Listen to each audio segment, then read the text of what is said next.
예, 그 새해 우리에게 방향이 되는 귀한 말씀을 주셔서 감사합니다. 이제 오늘은 2강으로 초대교회를 본받는 교회가 되고자 방향을 잡고자 합니다. 우리 초대교회를 본받읍시다. 다시 한번 인사하겠습니다. 초대교회를 본받읍시다. 예, 예. 자, 사도행전 요절 말씀 사도행전 2장 46절 47절 두 절로 잡았습니다. 우리 같이 읽고 제가 기도하고 시작하겠습니다. 시작. 날마다 마음을 같이하여 성전에 모이기를 힘쓰고 집에서 떡을 떼며 기쁨과 순전한 마음으로 음식을 먹고 하나님을 찬미하며 또 온 백성에게 칭송을 받으니 주께서 구원받는 사람을 날마다 더하게 하시니라. 고마우신 하나님, 지난 한 해도 저희와 함께하여 주시고 풍성한 은혜 허락해 주신 것을 감사합니다.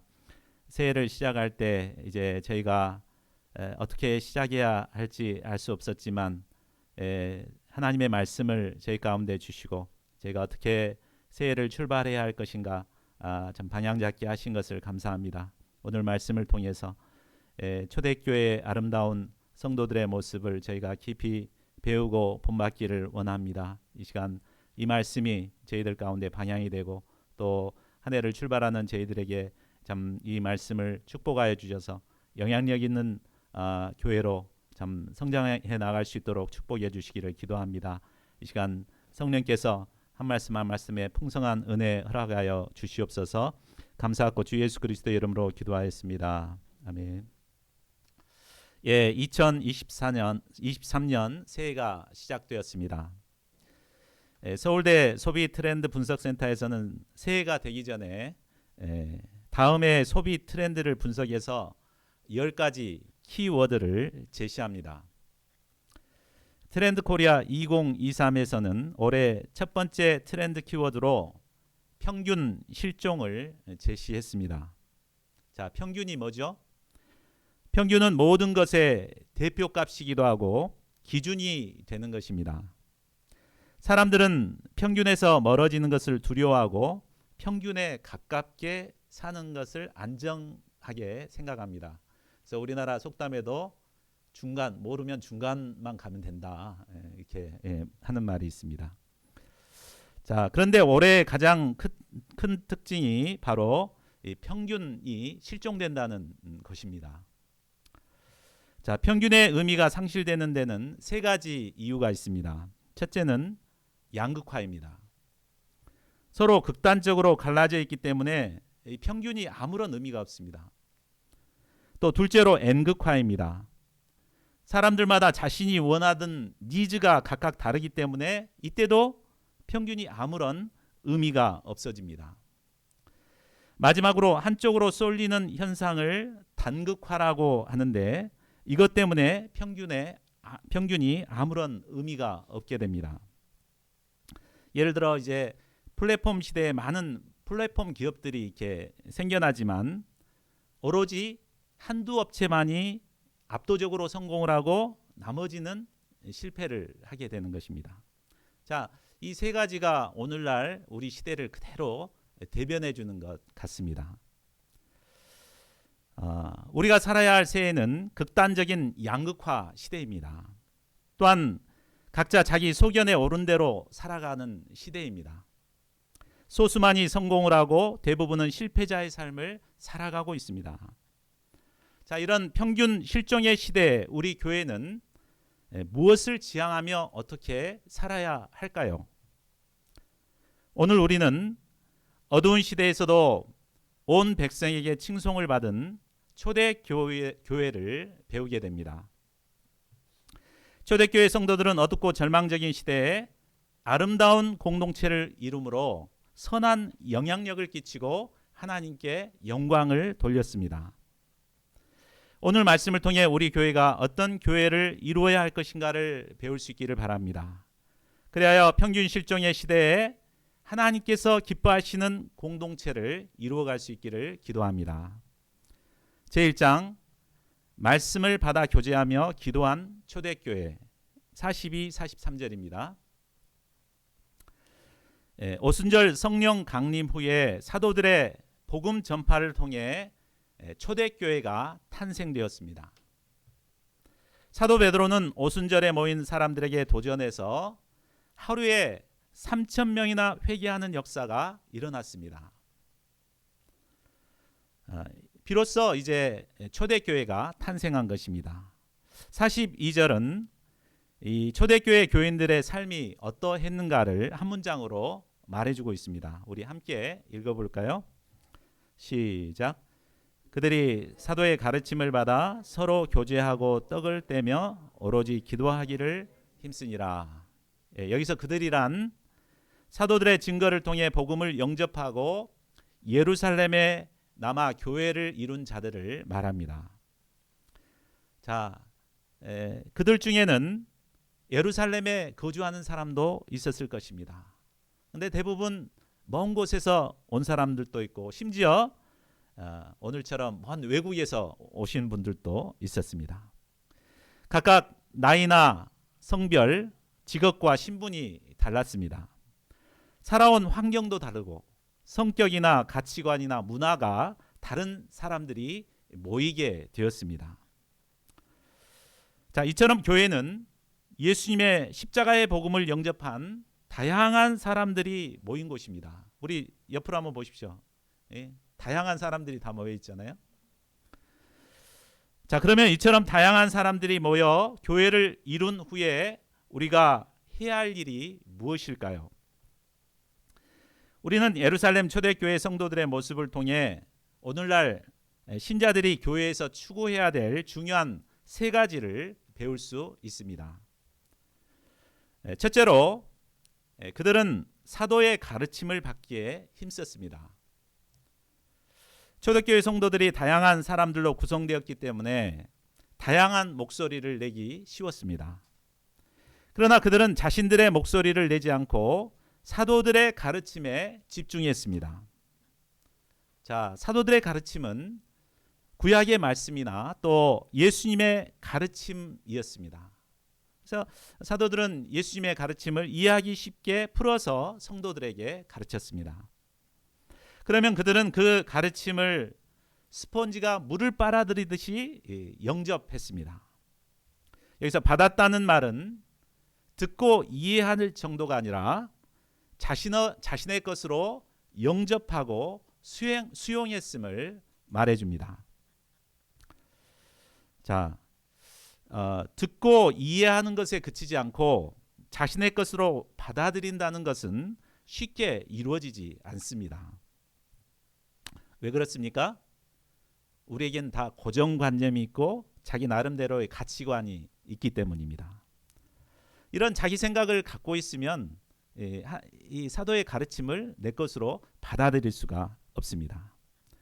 자, 그렇다면은 사도의 가르침을 내 것으로 받아들이기 위해서는 어떤 노력이 필요할까요? 그 말씀이 과연 옳은가 깊은 문제의식을 갖고 깊이 묵상하는 것이 필요합니다. 그리고 그 의미를 깨닫게 되면 자신에게 적용해서 과연 나는 어떤가 자신을 살피는 것이 필요합니다. 그 말씀대로 내가 살지 못했다면 회개를 해야 합니다. 그리고 그 말씀을 나의 절대적인 진리로 영접하고 붙드는 작업을 해야 합니다. 이런 내적인 투쟁을 통해 사도들의 가르침을 내 것으로 받을 수 있는 것입니다. 자, 우리 교회가 다른 교회들과 다른 가장 큰 특징이 무엇입니까?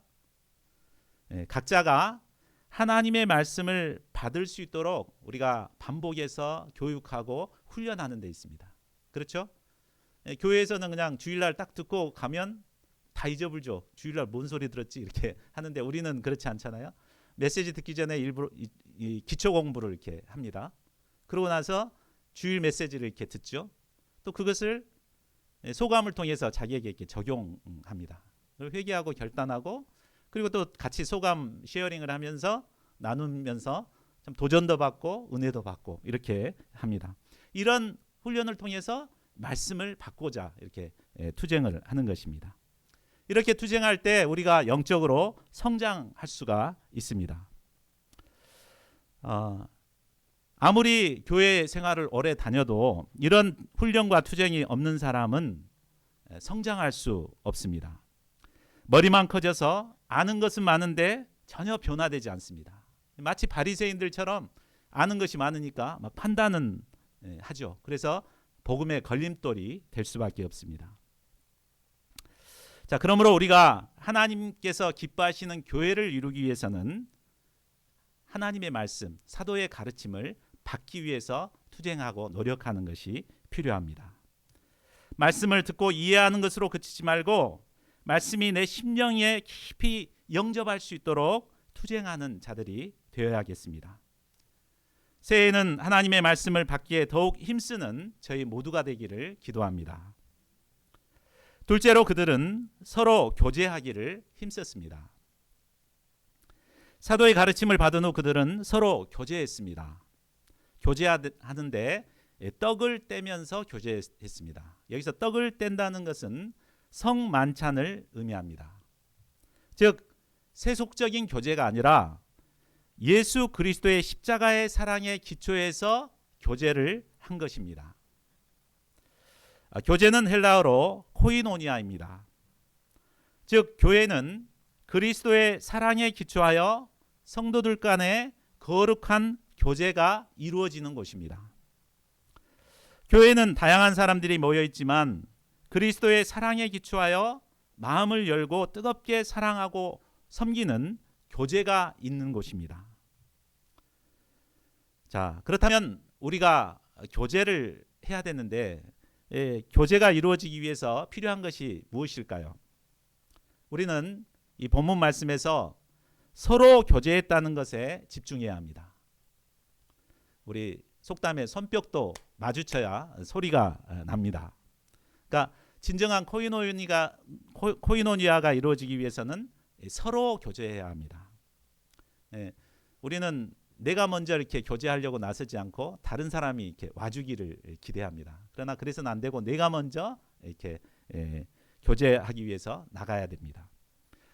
우리 이다니엘 목자님이나 우리 시니어 목자님들은 평생 대학생들과 교제하기 위해 인생을 바쳐 헌신한 분들입니다. 그런데 요즘 젊은이들은 나이 든 사람을 참 부담스러워하는 것 같습니다. 그래서 가까이 하기를 좀 꺼려하죠. 이 때문에 다니엘 목자님은 아직까지 1:1량을 얻지 못하고 있습니다.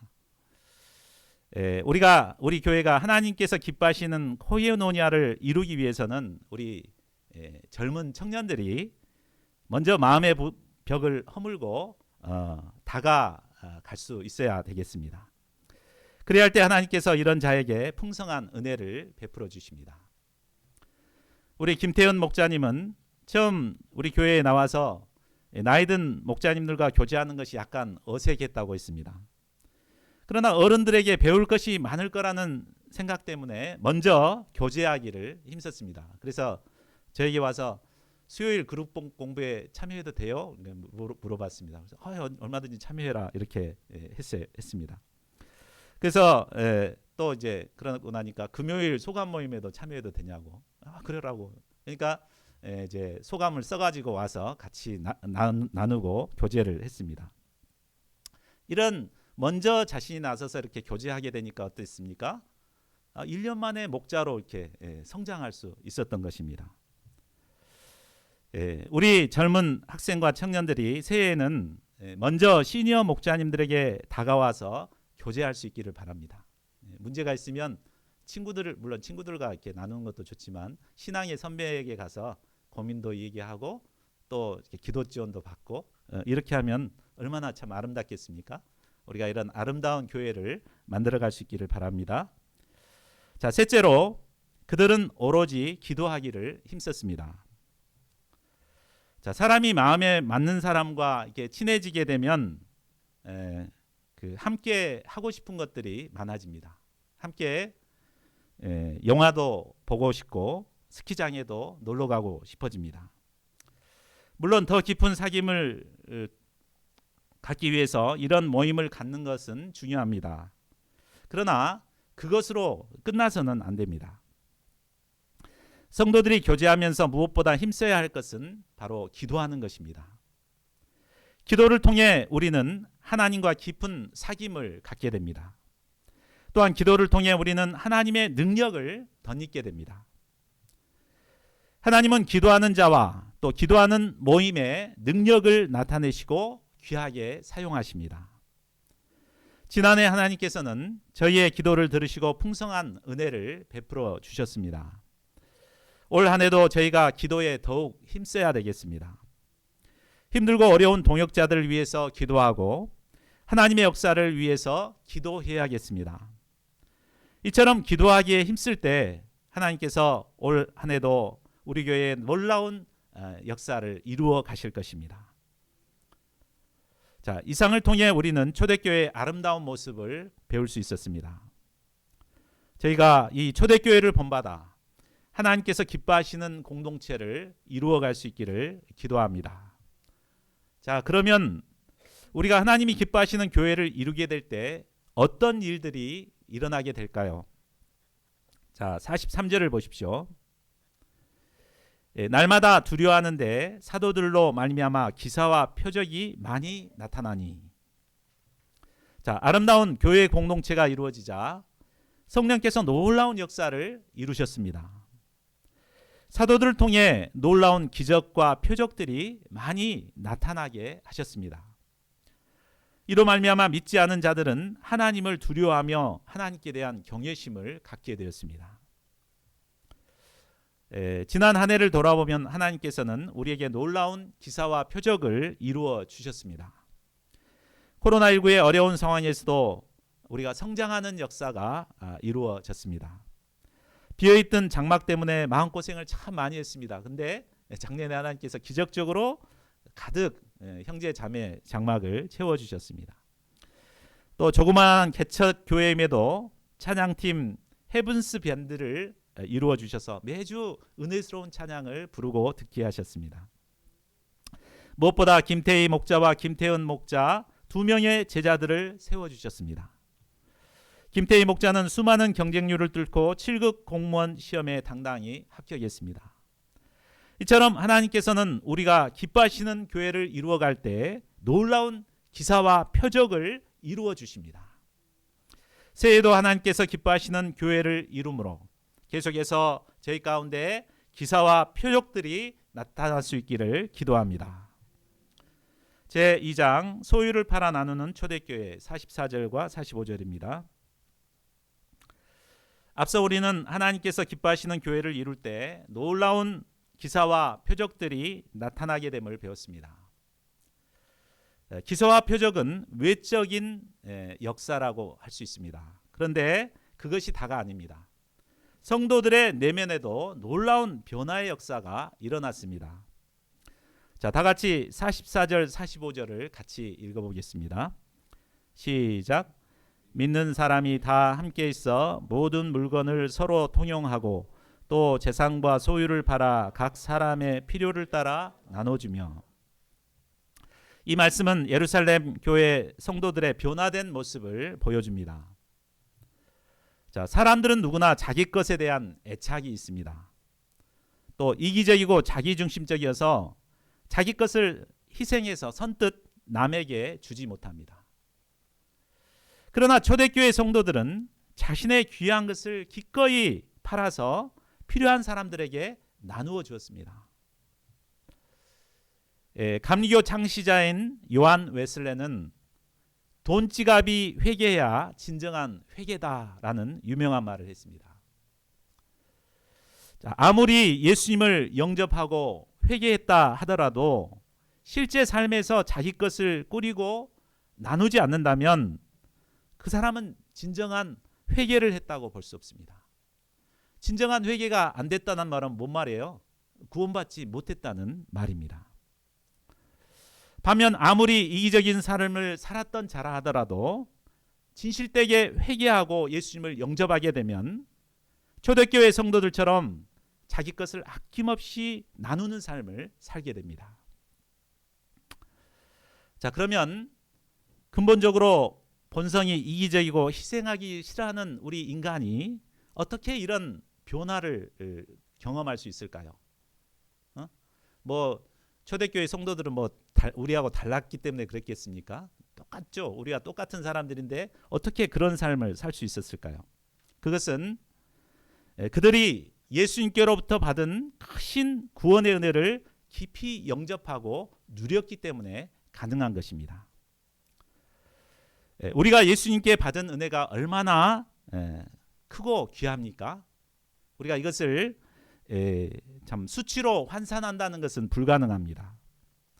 그런데 예수님께서는 그 가치를 이해하기 쉽도록 마태복음 18장에 보면 1만 달란트 탕감받은 자의 비율을 가르쳐 주십니다. 아시죠? 우리가 탕감받은 것이, 죄사함 받은 것이 1만 달란트 빚을 탕감받은 것과 같다고 했습니다. 여러분 1만 달란트가 얼마나 된 줄 아십니까?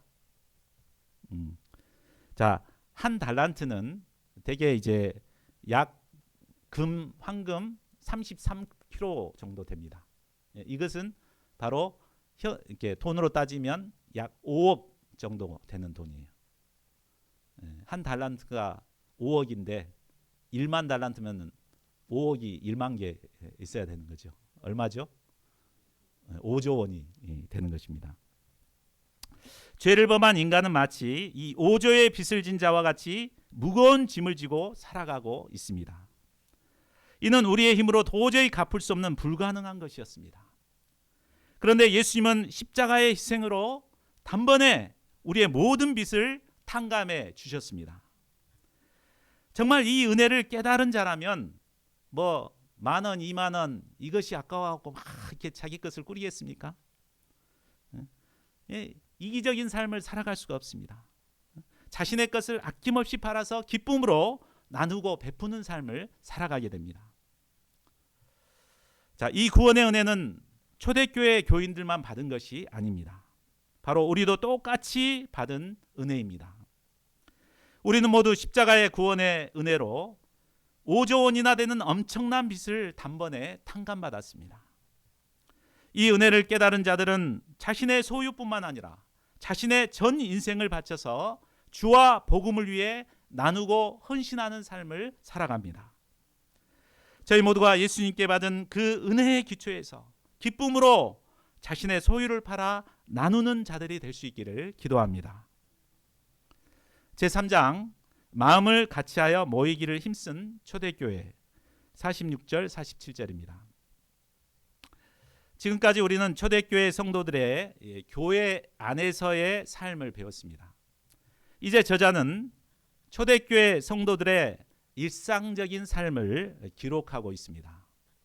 자, 그들의 일상적인 삶이 어땠을까요? 다 같이 46절과 47절 상반절을 함께 읽어보겠습니다. 시작.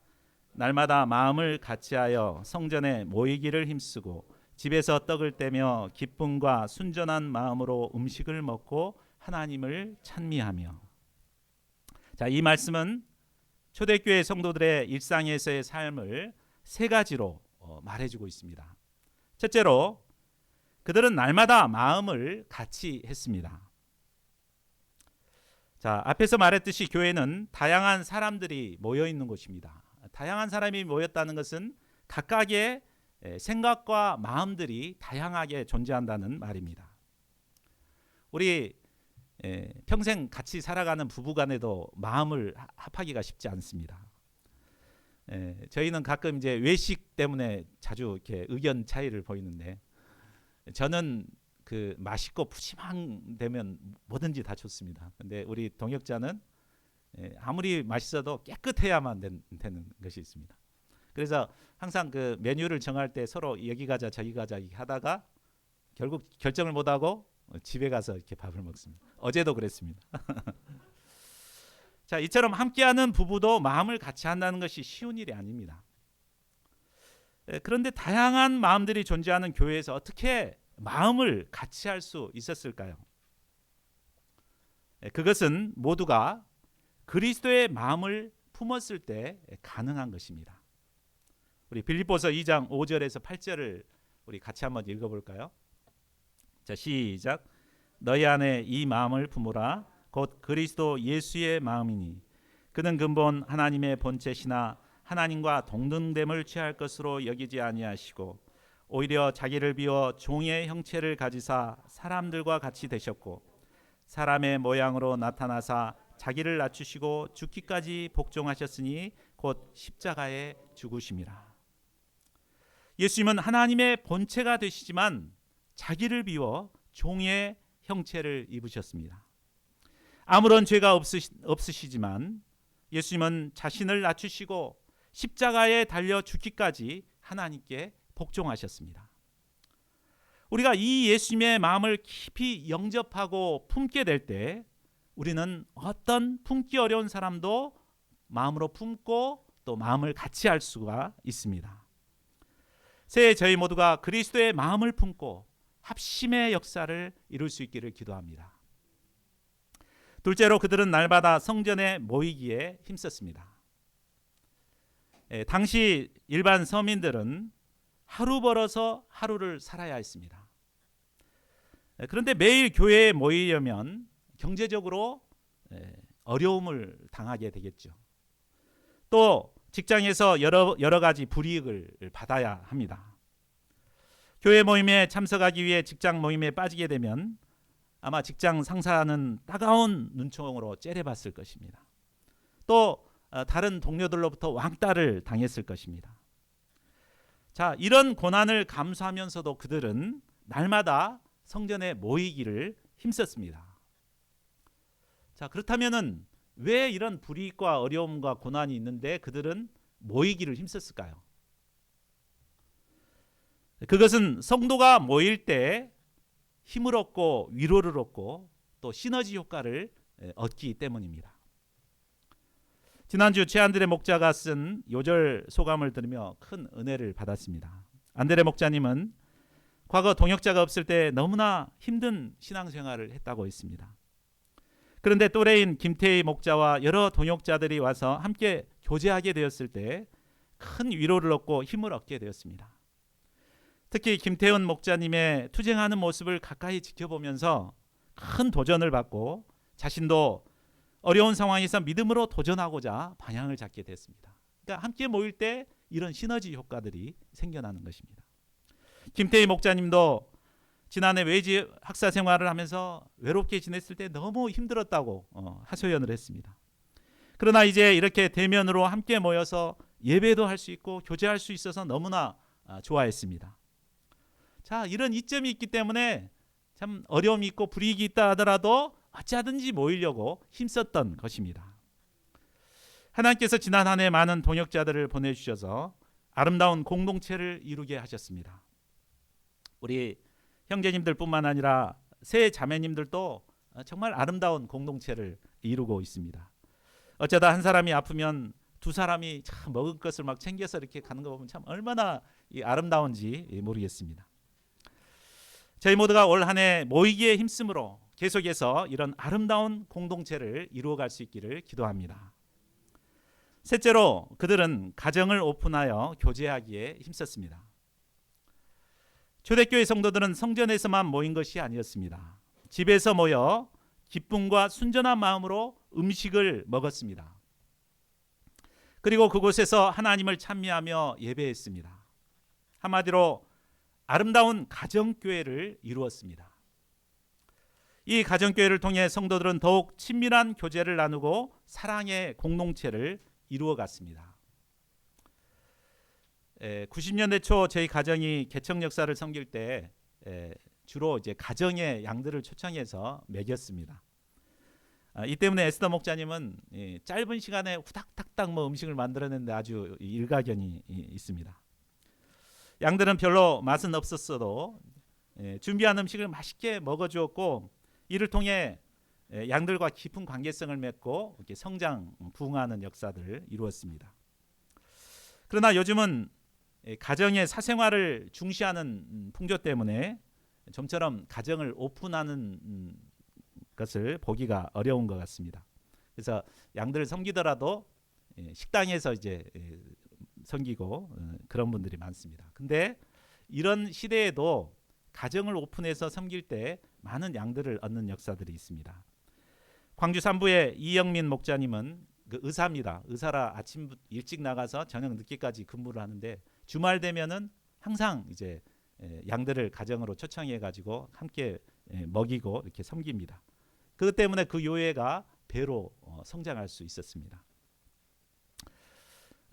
저희는 집이 지금 현재는 17평입니다. 그래서 양들을 초청해야 되겠다 해도 참 좀 좁아서 초청하지를 못하고 있었습니다. 근데 하나님께서 이제 올 4월이면 배나 큰 34평으로 이렇게 가정을 옮겨 주십니다. 새해에는 저희 가정을 오픈해서 계속해서 양들을 섬길 수 있기를 기도합니다. 자, 그러면 초대교회 성도들이 날마다 마음을 합하여 모이기를 힘쓰고 또 가정을 오픈해서 양들을 섬겼을 때 어떤 일이 일어났습니까? 자, 47절 하반절을 함께 읽어보겠습니다. 자, 시작. 또 온 백성에게 칭송을 받으니 주께서 구원받는 사람을 날마다 더하게 하시니라. 이기적인 세상에서 자신들을 희생하여 모이기에 힘쓰고 또 가정을 오픈하여 섬기는 모습을 본 백성들은 성도들을 칭송했습니다. 교회에 다닌 사람이 참 다르구나. 나도 저들과 함께 할 수 있으면 얼마나 좋을까 하면서 부러워했습니다. 자, 그런데 오늘날 세상 사람들은 성도들을 어떻게 봅니까? 칭송하기는커녕 비난과 저주를 퍼붓습니다. 개독교인이라고 하면서 비난하고 손가락질합니다. 이런 분위기로 인해 성도들은 자신이 신앙인이란 사실조차도 자신 있게 드러내지 못합니다. 자, 이렇게 된 이유가 무엇이겠습니까? 그것은 바로 신자라고 하면서도 희생하지 않고 자기 욕심만 채우는 사람들이 많기 때문입니다. 교회 장로고 집사라고 하면서도 아주 이기적이고 온갖 불법을 행하고 욕심을 채웁니다. 저 사람 다니는 교회나 저 사람 때문에 안 가겠다. 이런 사람들이 많죠. 자, 그러나 우리가 하나님께서는 이런 시대에 우리 교회가 초대교회를 닮은 교회가 되기를 원하십니다. 날마다 마음을 같이하여 모이기를 힘쓰고 또 가정을 오픈하여 양들을 섬기는 삶을 살기를 원하십니다. 올 한 해 하나님께서 주신 이 방향에 순종하여 초대교회의 아름다운 모습을 회복해 갈 수 있기를 기도합니다. 이를 통해 잃어버린 영향력을 회복할 수 있기를 기도합니다. 자, 그러면 교회가 세상 사람들에게 칭찬을 받게 됐을 때 어떤 일이 있게 됩니까? 날마다 구원받는 사람이 더하게 되었습니다. 초대교회에 대한 칭송이 자자해지자 매일 교회를 찾아오는 새신자들이 늘어났습니다. 이로 말미암아 초대교회는 날로 부흥의 역사가 일어났습니다. 그런데 저자는 이런 부흥의 역사가 바로 주께서 이루셨다는 것을 강조하고 있습니다. 주께서 구원받는 사람을 날마다 더하게 하시니라. 우리가 하나님께서 원하시는 아름다운 공동체를 이루게 되면 바로 주님께서 구원받는 사람들을 날마다 보내주시고 구원의 역사를 이루어 주신다는 말입니다. 올해 저희 모두가 하나님께서 기뻐하시는 공동체를 이루므로 이런 부흥의 역사가 일어날 수 있기를 기도합니다. 자, 말씀을 맺겠습니다. 이 상을 통해 우리는 초대교회 성도들의 아름다운 신앙생활을 볼 수 있었습니다. 올 한 해 우리는 본문 말씀을 부요절로 잡고 마음을 같이하여 모이기를 힘쓰는 교회로 교회가 되고자 방향을 잡았습니다. 우리가 서론에서 올해 가장 첫 번째 트렌드 키워드가 뭐라 그랬죠? 평균 실종이라 그랬죠. 사람들은 극단적으로 갈라져서 대립과 갈등을 일으키고 있습니다. 사람들마다 자신의 소견에 옳은 대로 살아가고 있습니다. 이로 인해 공동체는 점차 무너지고 사람들은 비대면의 시대에 홀로 외롭게 살아가고 있습니다. 우리 태연 목자님의 말에 의하면 갈수록 은둔형 외톨이들이 많아지고 있다고 합니다. 그리고 그러다가 우울증에 시달리고 고독사에 이르는 젊은이들도 많다고 합니다. 자, 이런 상황에서 하나님께서 우리에게 두신 뜻은 분명합니다. 우리가 먼저 하나님께서 기뻐하시는 아름다운 공동체를 이루는 것입니다. 날마다 마음을 같이하여 모이기에 힘쓰는 교회가 되는 것입니다. 그리고 주변에 있는 홀로 외롭게 방황하는 사람들을 가정으로 초대하여 그들을 품고 섬기는 것입니다. 그래야 할 때 하나님께서 날마다 구원받는 사람들을 더하게 하실 것입니다. 올 한 해 저희 교회를 통해 이런 풍성한 구원의 역사가 충만하게 일어날 수 있기를 기도합니다. 우리 요절 말씀 함께 읽고 기도하는 시간 갖겠습니다. 46, 47절 시작. 날마다 마음을 같이하여 성전에 모이기를 힘쓰고 집에서 떡을 떼며 기쁨과 순전한 마음으로 음식을 먹고 하나님을 찬미하며 또 온 백성에게 칭송을 받으니 주께서 구원받는 사람을 날마다 더하게 하시니라.